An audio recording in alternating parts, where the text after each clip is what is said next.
Abraçaram-se. Francisca agradeceu novamente, esperançosa e alegre. Foi com a mãe e a avó para um posto de socorro, onde seria abrigada. Por uns 2 minutos, todos na sala ficaram calados. Jurandir estava pensativo. Vieram em sua mente lembranças do passado. Amei meu pai, e ele a mim. Trabalhei bastante, foram muitas as vezes que ajudei colegas em suas tarefas. Por dias, quando o filho de Josené estava doente, além de lhe emprestar dinheiro, ele não me pagar e eu não cobrar, escondi suas faltas e trabalhei dobrado, fiz as tarefas dele. Ajudei muitas vezes Dona Iracema, a vendedora de balas. Lembrou-se dos bons atos que fez. Jurandir, você fez boas ações. José sorriu para ele com carinho. Escutaram meus pensamentos. Não sei por que pensei nisso, há tempos não me lembro desses fatos. Você disse que é um errado, mas não se recordou de maldades, disse Clara. Tenho agido errado com Annie, lastimou que estava sendo orientado. E com você, afirmou Urbano. Quando desencarnei, fiquei por uns tempos perturbado, iludido, pensando estar ainda encanado. Fui atrás de Annie, foi então que percebi que meu corpo físico morrera. Aprendi com desencarnados que vagam pelos bares e por prestar atenção no que eles faziam ao vampirizar e fiquei perto de Annie para me vingar. Tempos depois, lembrei-me do meu pai e fui saber dele. Ele estava reencarnado, soube então que de fato existe a reencarnação. O espírito daquele que foi meu genitor estava vestindo outro corpo físico, era um garoto e estava bem. Compreendi que não deveria ficar perto dele porque ele não me reconheceria, pois esquecera o passado, e eu, por não estar bem, poderia prejudicá-lo. Não queria fazer mal àquele que muito amei. Jurandir, gostaríamos de ajudá-lo, aceite nossa ajuda, fique conosco. Esqueça a vingança. Quando ferimos alguém, primeiro ferimos a nós mesmos, aconselhou José. Será que esse meu amor por Annie tem algo a ver com a reencarnação? Jurandir levantou a cabeça ao perguntar, olhou para os socorristas. Pode ser. Quando você se sentir bem, poderá pedir para recordar suas vidas passadas, respondeu Eulália. Pensava que bastava desencarnar para saber do nosso passado. Não me lembro de nada, lamentou-se Jurandir. Essas lembranças, se espontâneas, ocorrem em raros casos, José queria esclarecê-lo. A maioria dos desencarnados não se recorda, alguns o fazem com auxílio e se têm motivos. É bom entender que o passado não tem importância, o que realmente importa é o que fazemos no presente. Francisca foi embora, venha conosco. Penso que não aguento ficar sem Annie. Não quero que ela volte aos palcos nem fique com alguém, Jurandir estava sendo sincero. Você a prejudica, afirmou Clara. Sei disso. Vingo-me. Por que não tenta se afastar dela? Você precisa se amar, aconselhou Urbano. Não consigo viver sem ela. Odeio-a. Amo-a mais que a mim.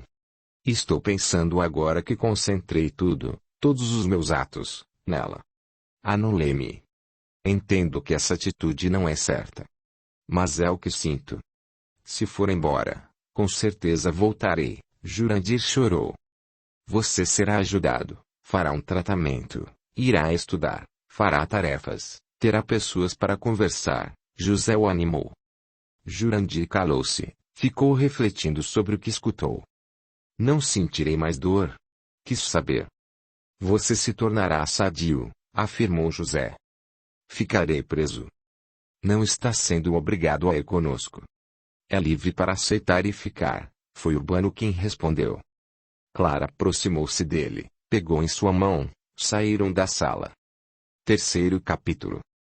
Clara levou Jurandir para a enfermaria do espaço espiritual do centro espírita que José e Lália trabalhavam e voltou. Os 5 comentaram sobre a ajuda realizada. Se Annie não tivesse pedido ajuda, essa obsessão continuaria. E até quando? Perguntou Clara. Lembro-a, Clara, respondeu José, que todos nós temos o livre-arbítrio, obsessor e obsediado.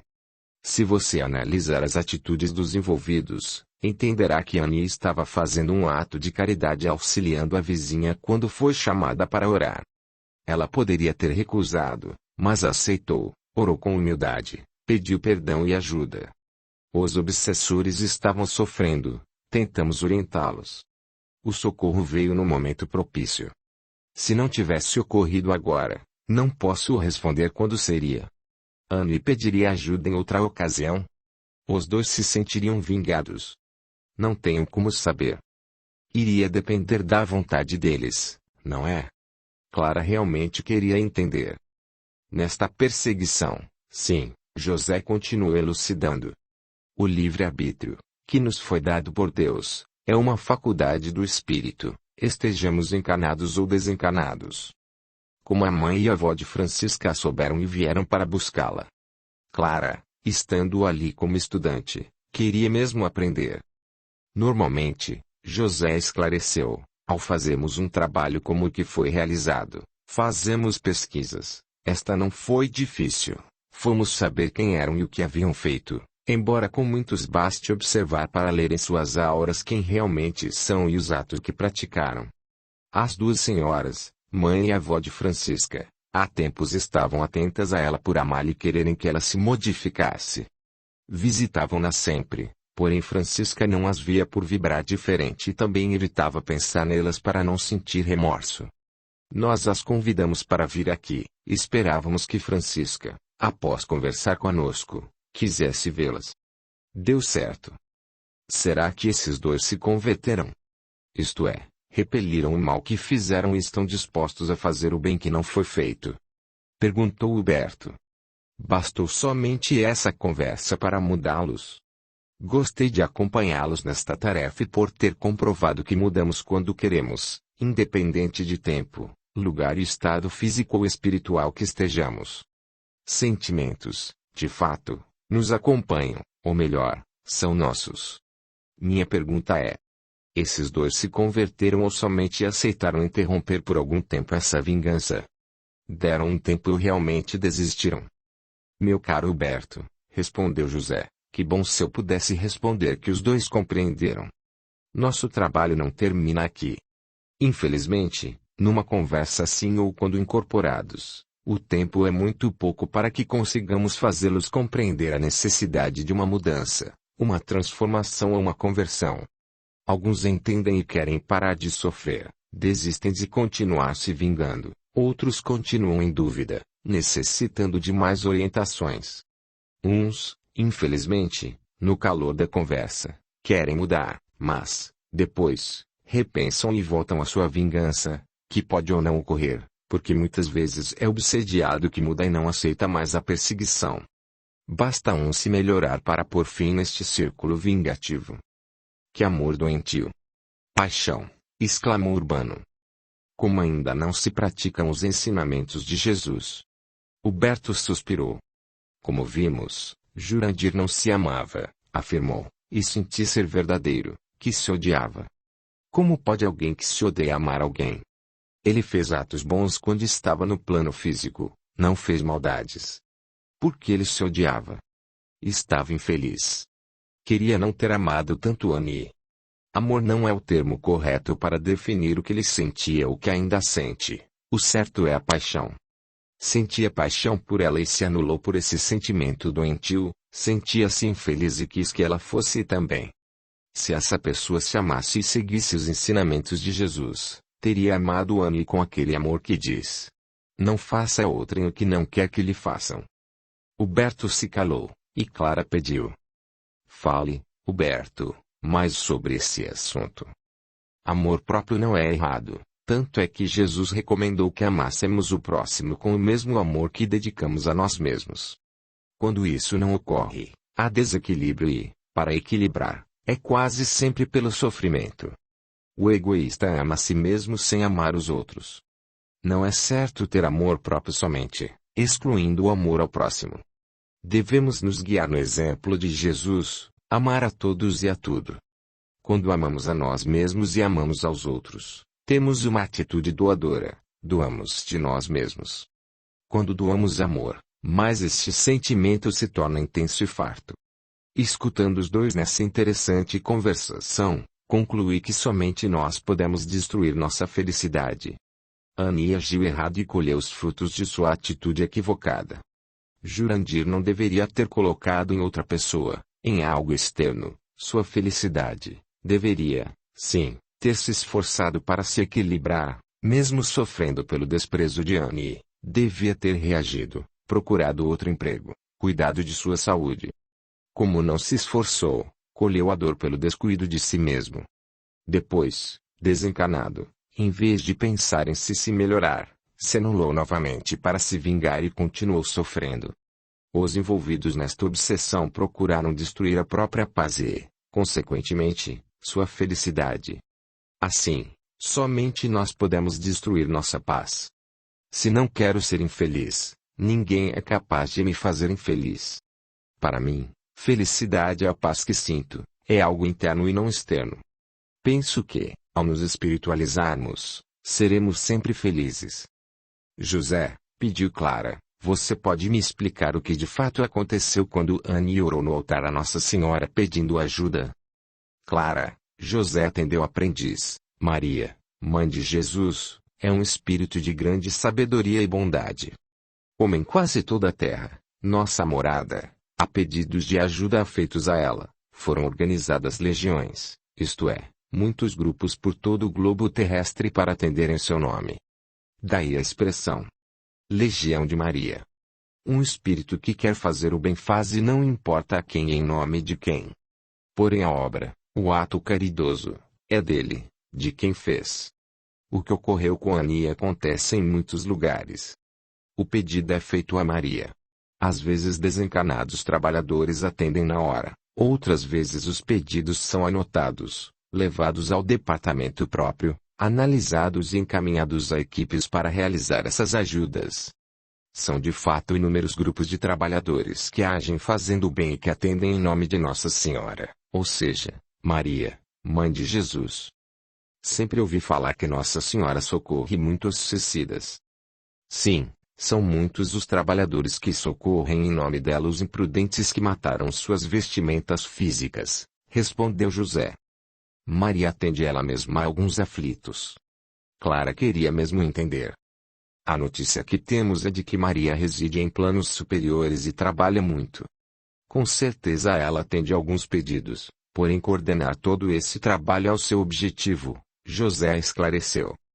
Amo Maria, irei pensar. Talvez peça para fazer parte de um grupo assim, que atende, socorre, em nome dela. Clara se entusiasmou. Os membros dessas equipes são normalmente seus devotos, abnegados e amorosos, respondeu José. Porém, Clara, em todas as equipes do bem, para todo trabalho voluntário de amor, faltam servidores. Onde for servir, procure fazer bem feita a sua tarefa e sempre com amor. O grupo se desfez, combinaram de se encontrar dias depois para um outro auxílio e continuar o interessante estudo. Despediram-se. Porém José e Lália continuaram acompanhando os envolvidos dessa obsessão. Francisca, com o carinho da mãe e da avó, aceitou a mudança de vida, foi levada para um posto de socorro onde as duas trabalhavam e logo passou a fazer pequenas tarefas, porém se preocupou com Sebastião e sua família, porque entendeu que plantara no empregado de Leco uma má semente e temia que germinasse por ele ser ambicioso e não vibrar bem. Tenho medo de que Sebastião traia Leco e que toda a família seja castigada, dizia preocupada. Vó e mãe resolveram conversar com a desencanada, mãe da sogra de Sebastião, e as três tentarem fazer com que ele não traísse o patrão. Num escorregão na casa de Leco, Sebastião caiu e quebrou a perna, afastou-se do trabalho e depois pediu para ser demitido. Leco permitiu que saísse do emprego, e ele se mudou com a família para longe, onde arrumou um emprego honesto. Francisca tranquilizou-se com esta notícia e não se interessou mais por Leco. Fez planos de aproveitar do melhor modo possível a oportunidade que estava tendo. Francisca, pediu José, fala para mim o que sentia quando obsediava. Ela demorou uns instantes para atender o pedido, depois falou como se escolhesse as palavras.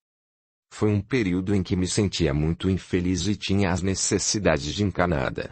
Sentia frio, fome e muito incômodo por estar suja. Dizia odiar Annie.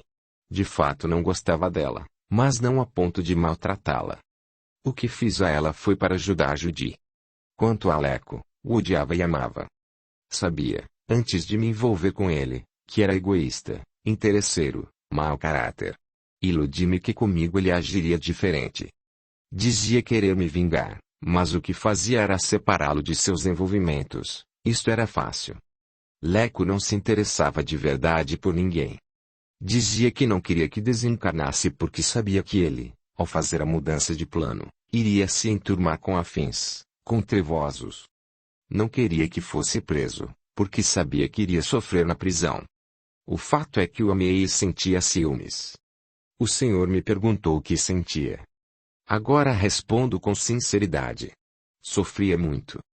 Não desejo a ninguém o que passei como obsessora. Pior que, como obsessora, plantei a má semente e terei de colher os frutos dessa plantação ruim. Lamento o que fiz. Não quero mais ser uma obsessora. Quero aprender a perdoar. Francisca se emocionou e chorou. José abraçou confortando-a e desejou que ela cumprisse seus votos. José, meu amigo, queria tanto pedir perdão para quem prejudiquei. Francisca realmente queria ser perdoada. Peça perdão a Deus e confie, talvez venha a ter essa oportunidade. Estando tudo bem com Francisca, José não a visitou mais. Deu seu parecer quanto à possibilidade de Francisca pedir perdão a quem prejudicou. Muitas vezes, explicou José, isso não é possível. Encontros para desculpas entre desencarnados e encarnados, uma vez que estão em planos diferentes. Para aquele que fez a maldade, o importante é se arrepender e pedir perdão a Deus, numa rogativa tão sincera que, se voltasse no tempo, não faria mais a mesma ação. A intenção é válida. A ponto de que, se prejudicou, se pudesse encontrar o outro, iria, de fato, pedir, rogar, pelo perdão. Se seria perdoada por ele ou não, é outro fato. Porém, mesmo pedindo desculpas, o erro existiu. Ações foram feitas, e a reação acontecerá. Seria anulada ou amenizada por trabalhos no bem e com muito amor. A colheita é obrigatória. Ter pedido perdão é o primeiro grande passo. Jurandir foi para um posto de socorro, logo não sentia mais dores e fez tratamento para se equilibrar e aprender a amar a si mesmo. Esforçou-se muito para não sair sem permissão e ir atrás de Annie. José foi visitá-lo, conversar com ele, orientá-lo e incentivá-lo. Este amor só pode ter origem em outras vidas, lamentava ele. Não quero me recordar, preciso pensar no futuro. Audiolivro realizado pelo canal Surya Chand Audiobook. O espírito que fora pai dele, já adulto, casara-se, e José o convidou a reencarnar e ser filho dele novamente. Você estará com uma pessoa que ama e com quem será amado, José o incentivou. Não verei mais Annie, lamentou Jurandir. Receberá a bênção, a graça do esquecimento. Não sei se quero esquecê-la. Jurandir, pediu José, gostaria de saber o que você sentia quando obsediava Annie. Se encarnado sofri muito por ter sido desprezado, continuei, no plano espiritual, com o mesmo sofrimento, ou até pior. Sofri por fome, frio, dores e pelo desprezo dela, que ficou indiferente quando soube do meu falecimento e nem orou por mim. O que queria quando a obsediei era que Annie não ficasse com ninguém. Se quando encarnado não consegui, desencarnado, pude fazê-lo e foquei neste detalhe. Sofria e fiz sofrer, isto é muito triste. Quando me recordo deste período, choro. Afirmo, realmente sofri. Aprendi que não se deve brincar com sentimentos alheios como Annie brincou com os meus. O resultado pode ser conturbado, causando muitas dores. O que mais sinto agora foi a perda de tempo, pois este não volta. Vou continuar minha vida, mas os anos que passei obsediando foram um período que passou sem que tenha feito nada de bom para mim. Foi o que eu perdi. Viver uma encarnação longe de Annie iria com certeza fazer muito bem a Jurandir. Ele aprenderia a amar outras pessoas. Annie, sem os dois que a atormentavam, sentiu-se melhor, animada, passou a ajudar mais a vizinha. Ao lembrar dos acontecimentos que viveu, Arrependeu-se de seus atos equivocados. Passou a frequentar a igreja, lá fez amizades, aceitou o convite para participar de um trabalho voluntário e se sentiu em paz. Conheceu, 2 anos depois, um senhor viúvo, pessoa boa, namoraram e casaram. Annie prometeu a si mesma nunca mais fazer atos ruins. Pensava muito nessa frase. Aquele que muito errou tem muito que amar. Clara, querendo aprender mais sobre o assunto, inquiriu José. E Leco, o obsediado? O que aconteceu com ele? Minha gentil estudante, José esclareceu, Francisca não conseguiu prejudicá-lo. O que ela fazia era separá-lo de seus envolvimentos amorosos, porém ele faria isso sem a interferência dela. Leco continua fazendo muitos atos maldosos e provavelmente continuará errando até que a liberdade da plantação cesse, e o tempo da colheita chegue. E Annie? A obsessão, o período difícil que passou com os dois a perseguindo, fez dela uma pessoa melhor? Ela sofreu com a obsessão, o sofrimento a despertou para uma mudança de vida. Esse período complicado para Annie lhe foi benéfico. Reconheceu que errou, prometeu ser honesta, não prejudicar mais ninguém e, melhor, passou a ajudar as pessoas. Então, a obsessão lhe foi benéfica. Clara sorriu. O sofrimento foi. Se Annie não se sentisse culpada, não teria permitido que Jurandir a perseguisse, José esclareceu. A obsessão de Annie foi uma colheita. Sim, uma reação de sua ação imprudente. Lembra, querida estudante, que podemos aprender muito numa colheita difícil, principalmente se a vemos como trabalho, então tudo fica mais fácil. Espero que a ex-obsediada aprenda muito no trabalho voluntário que está fazendo para que seja mais amena a continuação de sua colheita e que plante junto a boa semente. Não podemos esquecer que a plantação pode ser de plantas úteis, não é, José? Com certeza. José sorriu. Plantamos o que queremos e colhemos o que plantamos. Se plantar a boa semente, colherá bons frutos. Como Deus é misericordioso. Posso colher e plantar. E se já colho bem, posso continuar e melhorar a minha plantação. Sabe o que sinto? Clara não esperou pela resposta de José. Estou colhendo minha imprudência, mas estou tendo oportunidade de plantar, estou mudando minha horta. Isto é maravilhoso. Clara, quando o passado fica sem resolver, traz sequelas ao presente. Isto ocorreu com todos os envolvidos. Os sofrimentos mudou para melhor. José deu por finalizada esta tarefa. Quinta história. Primeiro capítulo. Corri com Nardo, que, após uns quarteirões, sentou-se no chão rente a um muro. Ele estava ofegante e eu, Antônio Carlos, ao seu lado, ofegava também. Que vida, exclamei. É difícil mesmo. Nardo, que ainda ofegava, concordou. Porém, a minha exclamação não fora de reclamação, como Nardo entendera, era de: como pode alguém viver assim? Aproveitei para olhar para meu companheiro. Ele estava sujo e com os cabelos armados, por estarem grandes e serem crespos, porém mais porque estavam sujos. Sentindo-se observado, ele me olhou e sorriu, não tinha todos os dentes. Sorri também para ele. Toninho, disse Nardo, você tem todos os dentes, e eles são sadios. Morri assim, respondi. Estava também com roupas encardidas. Um chinelo de dedos igual ao que Nardo usava, meu corpo estava sujo.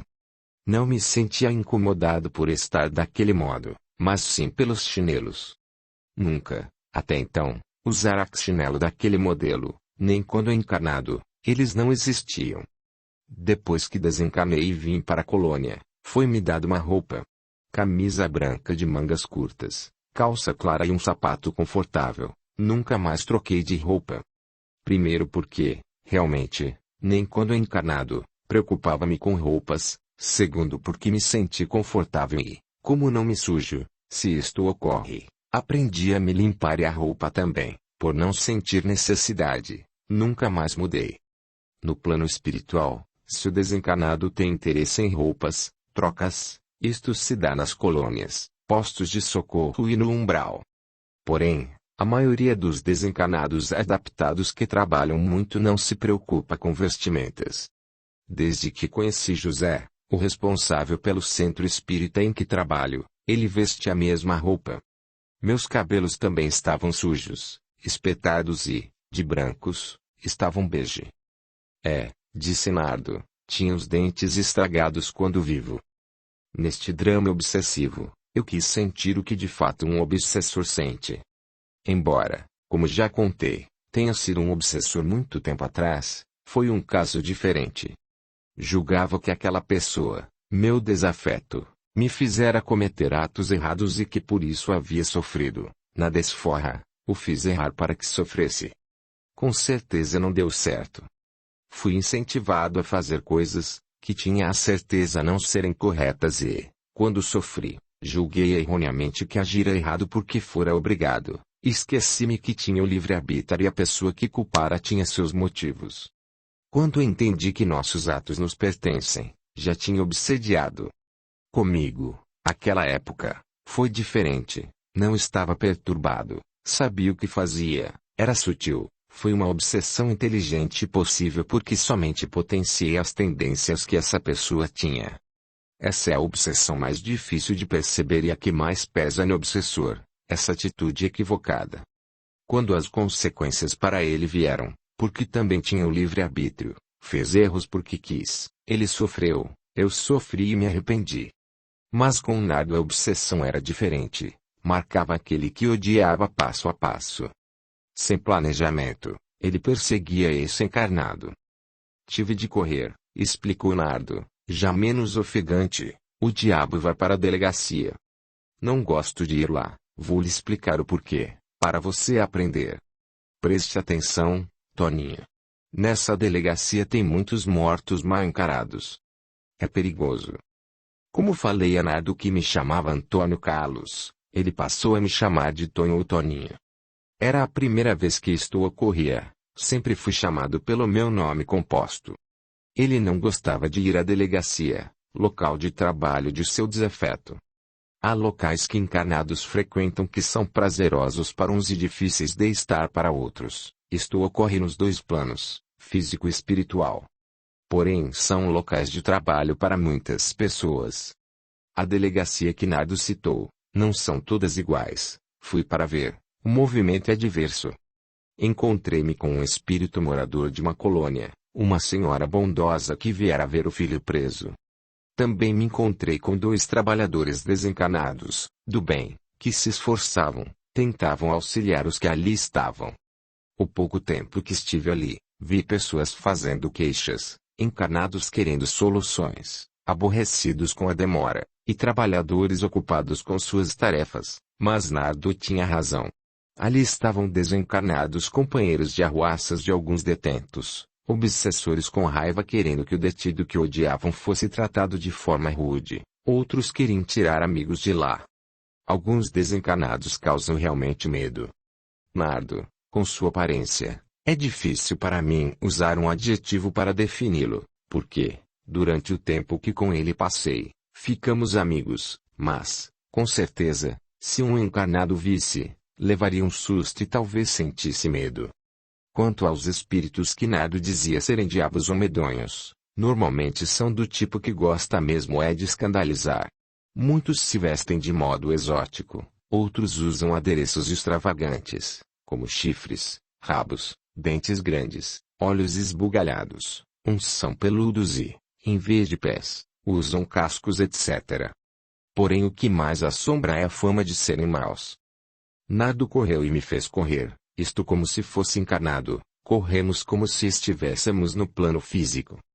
De fato me cansei, desde que passara a usar para me locomover a volitação, não andara mais muito nem correra. Ele vira, ao sair da residência do vizinho de seu desafeto, um socorrista. Explicou-me. Aquele vivo-morto que vimos, eles falam que são desencarnados, isto é, sem carne, isto para mim é um termo deprimente. São perigosos, podem nos pegar, eu não sei por que nem para quê. São muito limpos. Nardo se expressava com a linguajar simples e vocábulos errados. O interessante era que dizia muito deprimente, Depressivo. Perguntei a ele o porquê e me explicou. Uma vez escutei isso de uma moça, perguntei o que significava, e ela me disse que era uma coisa que não era legal. Acho bonito e repito. Não gosta dos limpos? Perguntei. Gostar, eu gosto, eu não tenho como ficar limpo. Mas eles são limpos demais. Já descansamos, vamos ao bar, estou com fome. Nardo raramente sugava energias de quem tomava bebidas alcoólicas, ia ao bar e apreciava os petiscos de lá. Usando o termo preferido de Nardo, é deprimente um desencanado necessitar de energias de encanados, sugando-os enquanto se alimentam para se sentirem saciados. Fomos ao bar. Nardo aproximou-se de um homem que comia um enorme pastel engordurado. Vem, Tonho. Fiquei olhando, e ele me avisou. Se gosta de empada, espere, mas não se aproxime daquela senhora que está comendo uma. Está vendo? Ela tem algo que, se nos aproximamos, somos repelidos. Não estou vendo nenhum morto com ela, comentei. Também não, porém, se tivesse, não sei se é verdade, dizem que é por causa da vibração que não podemos vê-los. Vibração, corrigi. Penso que esses limpos só são visíveis se quiserem. Como ele me olhou, expliquei. Também ouvi falar. De fato, a mulher que citara não estava acompanhada, não havia desencanados perto dela. O que ela tinha que repelia espíritos como Nardo era sua boa vibração. Aquela mulher orava, tinha bons pensamentos, era uma boa pessoa. Nardo se esqueceu por uns momentos de mim e se dedicou a saborear, junto daquele homem encanado, o pastel gorduroso. Pronto, estou cheio, Nardo sorriu. Vamos nos sentar na praça. Convidei. Fomos, sentamo-nos no chão, num local onde não estavam encarnados nem desencanados. Queria conversar. Perguntei. O que aquele homem lhe fez? Você viu que ele é um diabo vivo? Conseguiu ver os dois? Os dois a que Nardo se referia eram o corpo físico dele e seu perispírito. Em muitas pessoas, há diferenças. Quando estudei este detalhe, fiquei impressionado. Agora é algo corriqueiro embora não tão comum.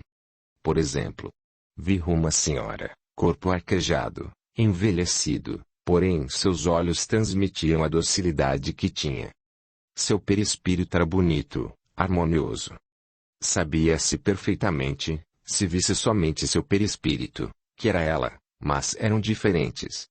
Vi também uma mulher bonita, muito mesmo, porém, ao olhar seus olhos, vi a frieza, a maldade, e aí, para mim, o físico já não era mais tão bonito. Quando ela adormeceu e vimos seu perispírito, que decepção, era feia, porque estava desarmonizada pelos inúmeros atos equivocados. Beleza é harmonia. De fato, vira o que Nardo falara. 2. O físico e o perispírito. O corpo carnal era de um homem de 40 anos, elegante ao vestir, peso e altura nos padrões, dentes, que tanto chamavam a atenção no Nardo, tratados e sadios, olhos claros, cabelos bem cuidados, uma pessoa de boa aparência. Seu perispírito não estava nada bem. Estava doente, enfermidade que logo transmitiria ao físico, tinha cor amarelada, com manchas, era feio. Você acha, Nardo, que ele ficará como o segundo? Quis saber a opinião do meu companheiro. Tinha proposto ficar perto de Nardo sem interferir, porém estava difícil. Acabei fazendo uma pergunta que não deveria ter feito.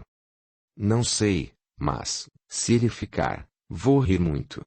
Não sei o que tem, Toninha, estou me sentindo bem perto de você. Devem ser essas árvores, disfarcei. Estou curioso. Por que você o persegue? Ele é mau, fez maldades para meu filho. Não quer me contar? Gosto de histórias. História. Nardo admirou-se. Está doido, homem. História não é matéria de escola. Meu filho gostava de estudar história. Podem ser também casos que contam para crianças.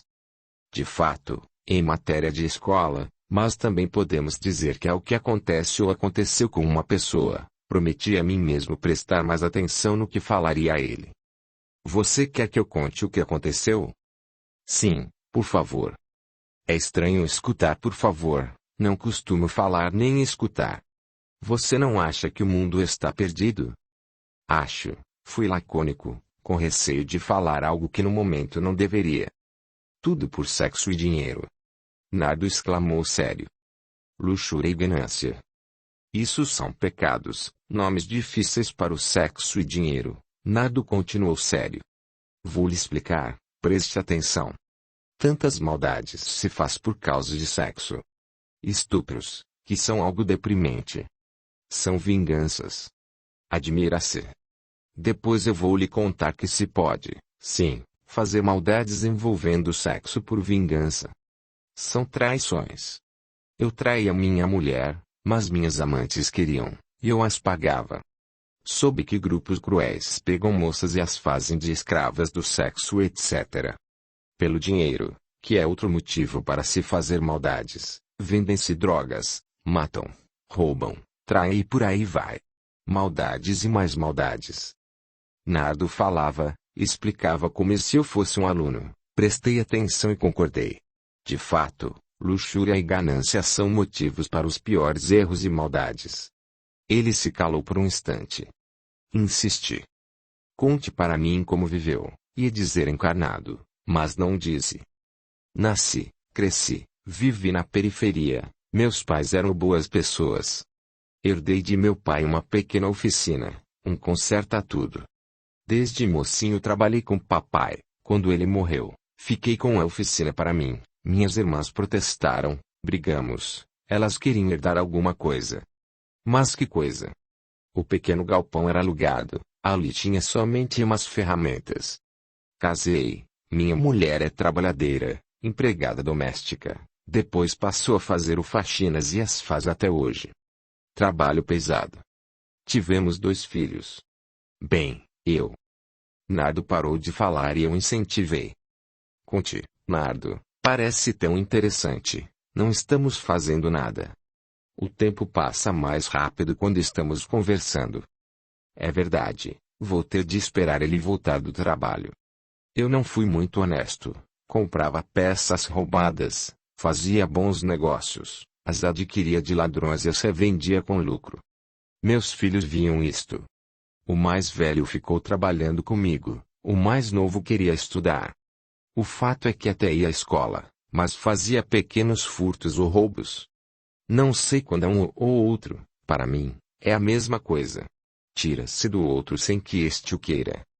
Aproveitando que Nardo fizera uma pausa, pensei. Roubo é quando se toma objetos, dinheiro etc. com violência.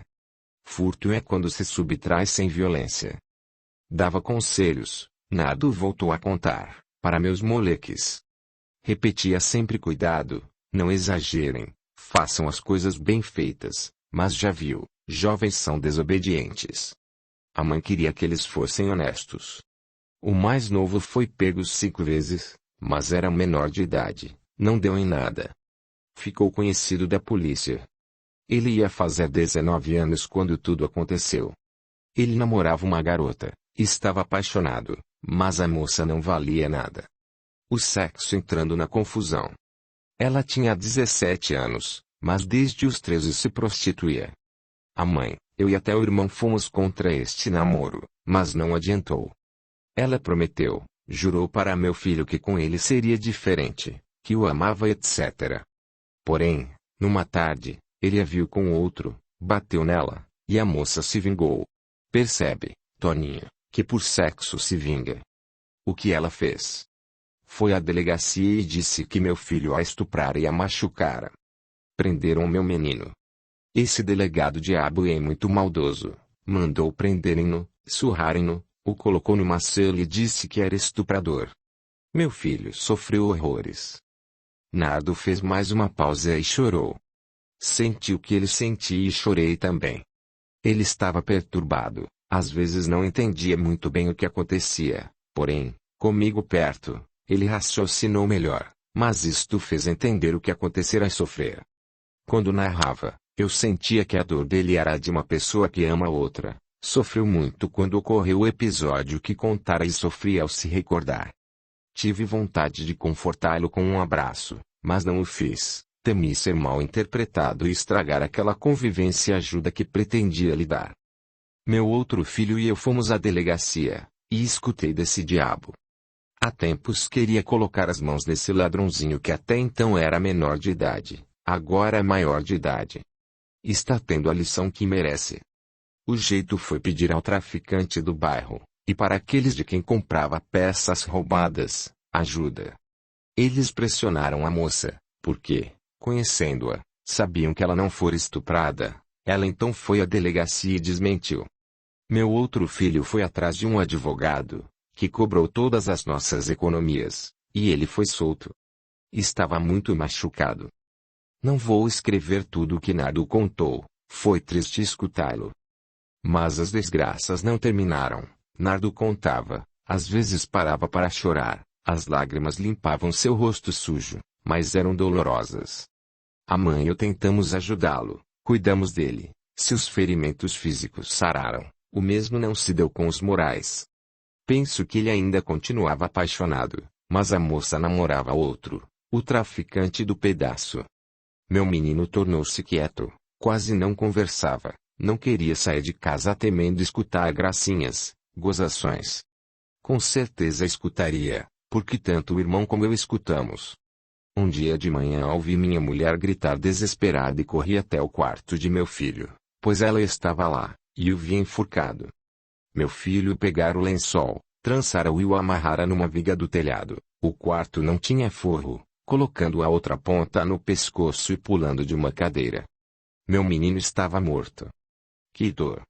Que tristeza! Sabe, Toninha, o que eu lembro destes momentos?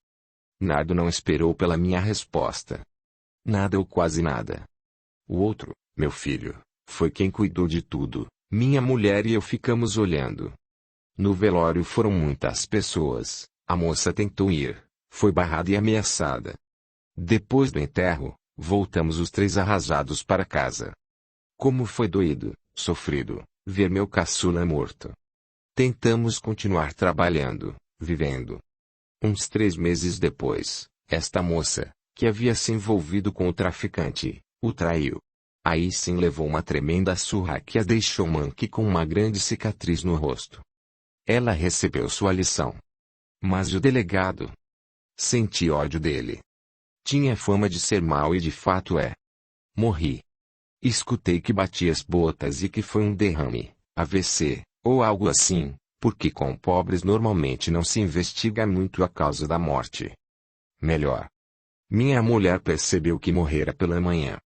O que você sentiu? Fiquei curioso. É engraçado morrer, sei que existem muitas maneiras de ir desta para outra, comigo foi trágico e cômico, de rir. Fui dormir, estava havia dias tendo dores de cabeça e no peito. Minha mulher queria marcar consulta para mim, mas, até ser atendido, você piora, Sara ou morre. Pagar pela consulta, achava caro e que não seria preciso. Achava que não devia ser nada, mas era. Bem, como falei. Preste atenção, Toninha, senão, não conto. Estou atento, conte, sim, estou gostando de escutá-lo. Teve uma hora, momento na noite, que senti uma dor muito forte, pensei que não ia mais conseguir respirar. Nardo contava, revivia, e eu sentia, esforcei-me para minha respiração não ficar ofegante. Ele continuou. A dor passou, e eu sosseguei. Não consegui acordar ou responder quando minha mulher me chamou e sacudiu. Vi e achei engraçado pessoas chegarem na minha casa, me rodear e dizer que eu estava morto. Sinceramente nem liguei, fiquei por ali. Um mocinho que conhecia desde garoto, que a polícia o matara numa troca de tiros, me chamou. Seu Reinaldo. Chamo-me Reinaldo. Já lhe falei que me chamo Reinaldo. Não, você disse se chamar Nardo, respondi. Você parece às vezes ser esperto, outras, muito burro. Como pode alguém se chamar Nardo? Reinaldo é um nome bonito. Continue contando, pedi. Aquele moço me informou. O senhor morreu, vestiu um paletó de madeira. E agora? O que faço? Perguntei. Nada. Ou faça como eu. Fique andando por aí. Andei, porém, esperto, aprendi muitas coisas. E aí me preocupei. Vi muitos mortos, era um, e não vi meu filho. Perguntei à turma de mortos que ficava por ali, e eles me responderam que, por meu moleque ter se suicidado, fora para outro lugar. Eles não sabiam onde e também me disseram que eu não tinha como ir lá. Toninho, às vezes penso que meu filho continua sofrendo, chorou, e eu, sentindo sua dor, chorei também. Ficamos calados por momentos, ele voltou a falar. Foi, depois de morto, ver a moça traidora. Está numa pior, ficou de fato manca, tem uma grande cicatriz no rosto, e passa por necessidades. Porque o traficante que foi traído deu ordem para que ninguém se envolvesse com ela. O castigo tinha de ser exemplar. Ali, ordem de traficante é a lei. Ela recebeu um grande castigo e se arrependeu do que fez ao meu filho, mas o delegado não. Se odiava quando vivo, meu ódio aumentou agora que estou morto, quero fazê-lo sofrer. Ele devia, ao ver a moça que fizera a denúncia, investigar para saber se ela mentia e não castigar meu filho sem apurar se era verdade. Ele podia fazer seu trabalho sem fazer maldades. Resolvi me vingar, fazê-lo sofrer para que pague o que fez de mal. Não é, nada mudou de assunto, que as horas passaram. Está quase no horário dele voltar para casa. Vamos lá. Fique quieto, recomendou. Não faça nada sem me perguntar. Você pode ficar com vontade de dar um castigo nele, mas não faça nada sem minha autorização. Entendeu? Se não fizer o que eu quero, expulso você. Nado pensou por uns instantes e perguntou. O que você está fazendo mesmo perto de mim? Conhecemo-nos na rua, estava perdido, conversamos, você me tratou bem, pedi para ficar com você e deixou. Foi isso mesmo. Então me obedeça. Obedeço, concordei. Vamos à casa do diabo. Ele se referia ao seu desafeto por este substantivo. Andando como encarnados, rumamos para a casa dele. Desviava-me das pessoas encarnadas, e Nado gargalhou. Toninha, não precisa se desviar, passe por elas. Somos energias diferentes, mas tudo é matéria. Como? Estranhei ele saber destes detalhes. Como você é burro? Não tem culpa. Não se ofenda. Escutei isso de um morto do meu bairro, ele me ensinou. Ele disse que tudo é matéria e que estas diferem. Quando morremos, vivemos assim e pronto. De fato, é isso mesmo, tudo é matéria, somos diferenciados pelo plano em que estamos. Você é inteligente, elogiei. Não tenho estudo, mas sou inteligente. Andamos por uns 40 minutos. O chinelo me incomodava porque, ao abaixar minha vibração e querer sentir o que Nado sentia, cansei-me. Puxa, é longe, reclamei. É que corremos na ida. Não se lembra? Ali está a casa, vou olhar para ver se o limpo está por aqui. Não vimos nada. Paramos na frente da casa. Preste atenção, Toninha, nós entramos nas casas dos vivos. É assim. Desencarnados, para fazer isso, necessitam aprender. É relativamente fácil. Nardo, com as mãos à frente, passou e me puxou, fez isto no portão e na porta. Entramos na sala. Logo o diabo chega, informou-me. De fato, logo escutamos barulho de carro entrar na garagem. O obsediado abriu a porta e entrou. Sentia-se cansado, sentou-se no sofá. Nardo aproximou-se e sugou muito as energias dele. Não gosto de fazer isto, ele me explicou, porém é necessário porque o enfraqueço. Depois se fixou nele e falou por minutos. Você é ruim. Não presta. Infeliz. Você é infeliz. Falou mais coisas que não vou repetir. O homem ficou inquieto, não sabia o que fazer, se jantava em casa ou se saía. Não estava se sentindo bem. Venha, Tonho, suga as energias desse diabo. Sabe como faz? Afirmei com a cabeça e fingi que o suguei. Queria mesmo pedir para aquele homem que orasse, tivesse algum bom pensamento, mas temi que Nardo desconfiasse. O obsediado olhou para um aparador com fotos. Eu também olhei. Eram fotografias de um menino e uma menina. Filhos, ele exclamou em tom alto. Saiu pensando em jantar em algum restaurante. Vamos junto com o diabo ou ficar esperando? Perguntou Nardo. Se quiser ir, aviso-o, ele gosta de comer comidas estranhas. Acredita que numa noite ele comeu lesmas, as chamou com um nome diferente, penso que é francês. Vamos ficar. Queria sentar no sofá. É chique. De fato é. Sente-se e fique à vontade. Sentei-me e Nardo sentou-se na outra ponta.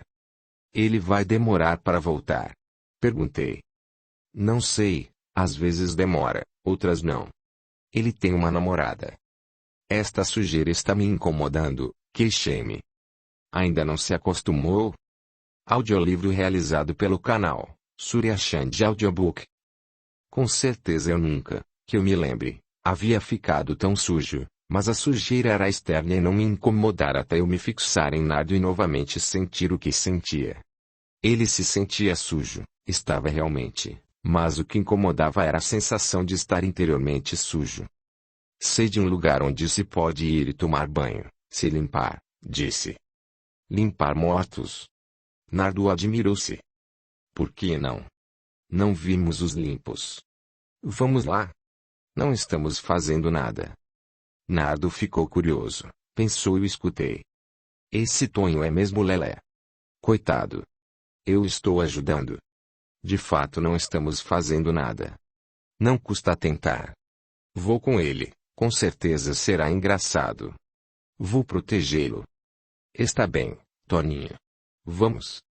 Onde fica esse lugar? É longe. Não muito, é mais ou menos perto. Vamos. Segundo capítulo. Saímos da casa onde estávamos. Nardo, atencioso comigo, ajudou-me a atravessar a porta e o portão. Por aqui, mostrei o rumo. Aonde pretendia levá-lo era em outra cidade, caminhando como encarnados, faríamos o trajeto em semanas. Aproveitei que Nardo distraíra-se, quis que ele ficasse uns instantes desligado e voltei com ele. Meu companheiro não percebeu como foi. Às vezes nos acontece ficar alheios aos acontecimentos por uns instantes. Fazer isto com desencarnados é mais fácil. Indo de uma rua a outra deve ter encurtado o caminho, comentou. Aqui é o centro da cidade? O centro mesmo fica mais para lá. O local que falei é logo ali. Trouxera Nardo para o centro espírita onde faço parte da equipe desencarnada. O posto de socorro situado no espaço espiritual acima do espaço físico do centro não fecha, fica aberto. Entramos na sala da frente, a chamamos de recepção. Kátia nos atendeu. Boa noite, senhores.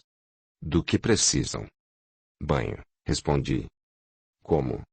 Kátia perguntou. A atendente nos olhou, ou me fitou, sorriu e ia dizer alguma coisa quando José nos conduziu para dentro. Eu o tinha avisado por pensamentos que estava chegando com um acompanhante. Ele sabia o que estava fazendo. Por aqui, companheiros. Entrem. Querem tomar banho? José foi entrando no posto, e nós dois, atrás. Os banheiros estão aqui. Vou buscar roupas limpas para vestirem. Do lado esquerdo do posto, local em que eu raramente vou, existem banheiros e um refeitório, onde desencarnados que ainda sentem necessidade de se limpar e alimentar podem fazê-lo. Tome banho, Nardo, vou usar o outro banheiro, avisei. Deixei-o ali, fui à outra parte do posto e me limpei. Kátia me viu, riu e comentou. Quase que não conheci, Antônio Carlos. Como ficou sujo. Rimos.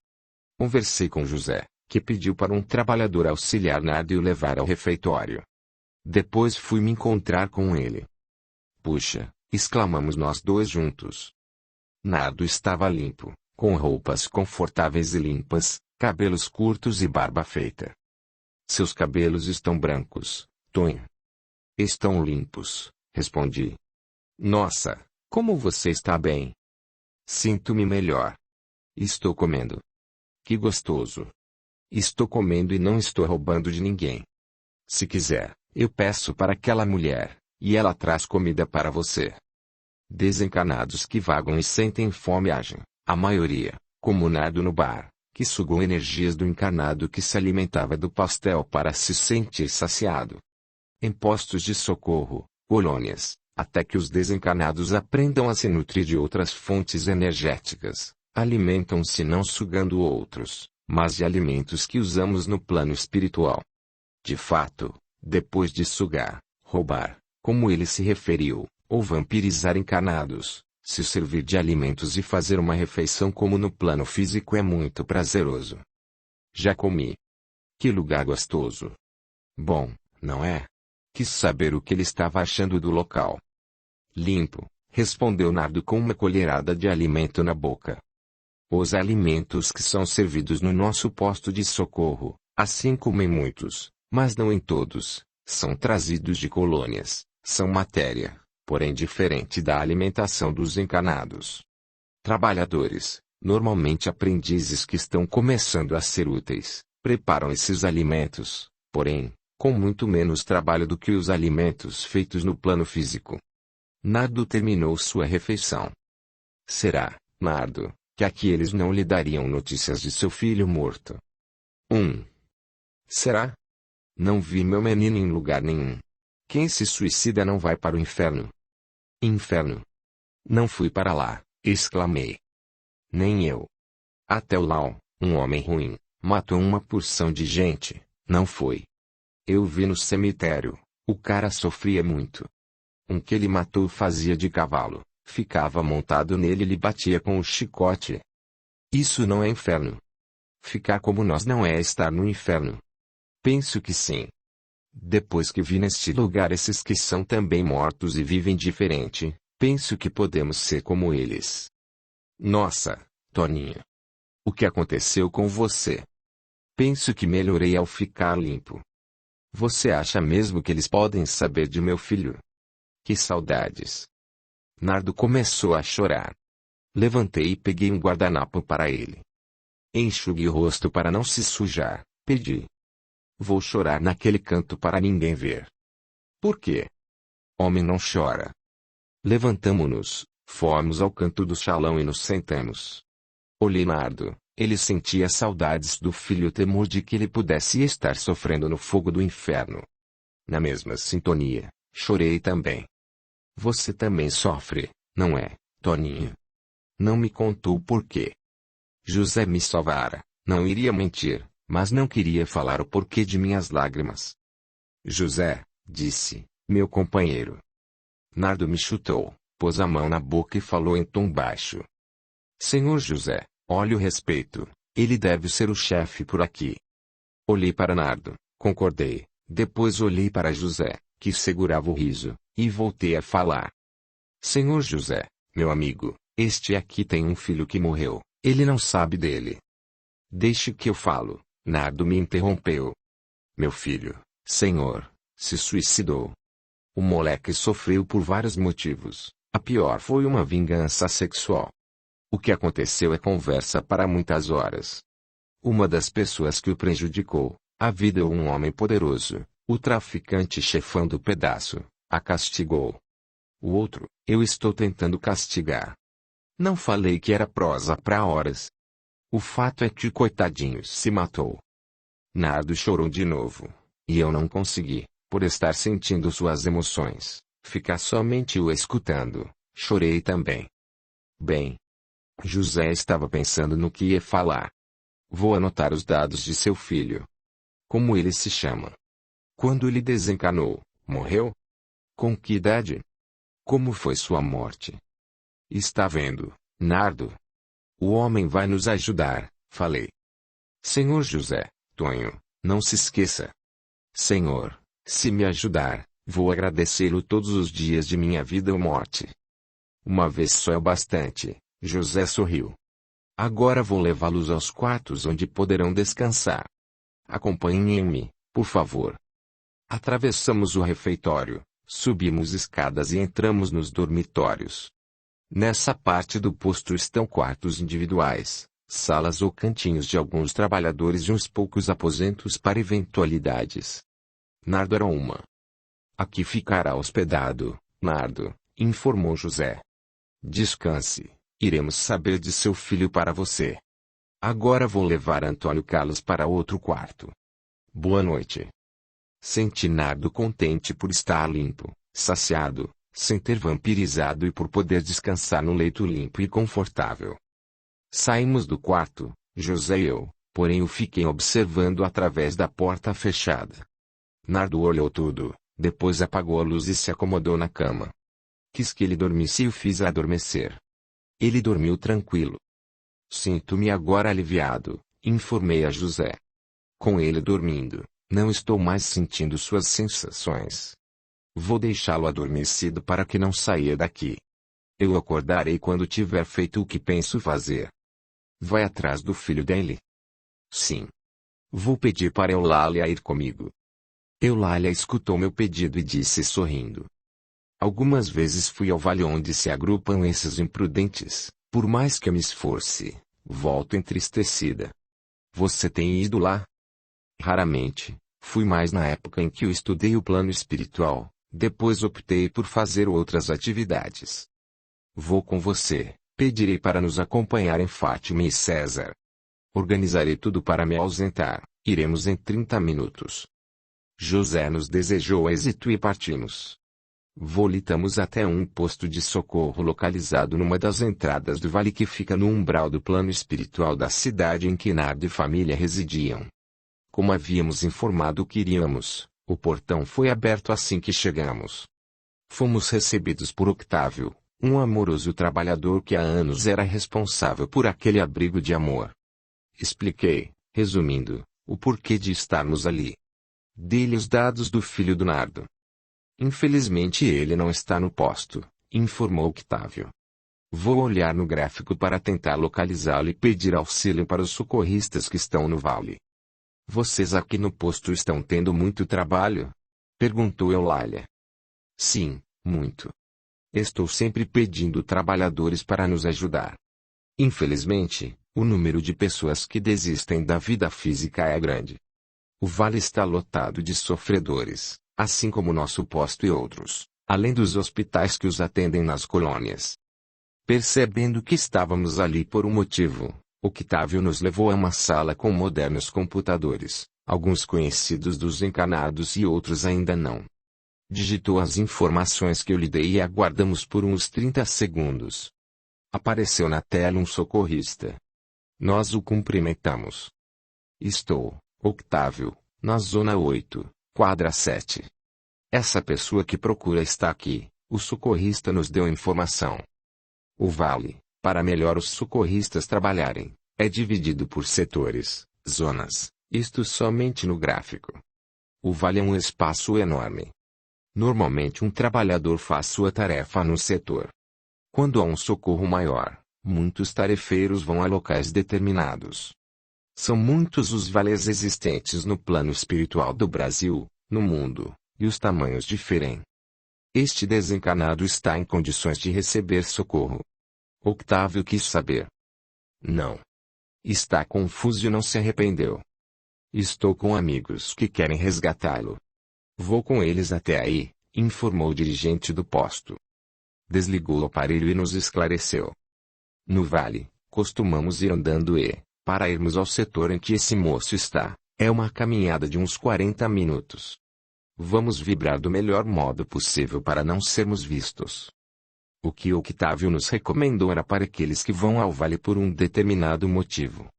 O fato é que ali se vê muitos padecimentos que comovem, o consolo é que tudo é temporário e os que ali estão é para aprenderem a dar valor à vida. Saímos do posto e acompanhamos Octávio.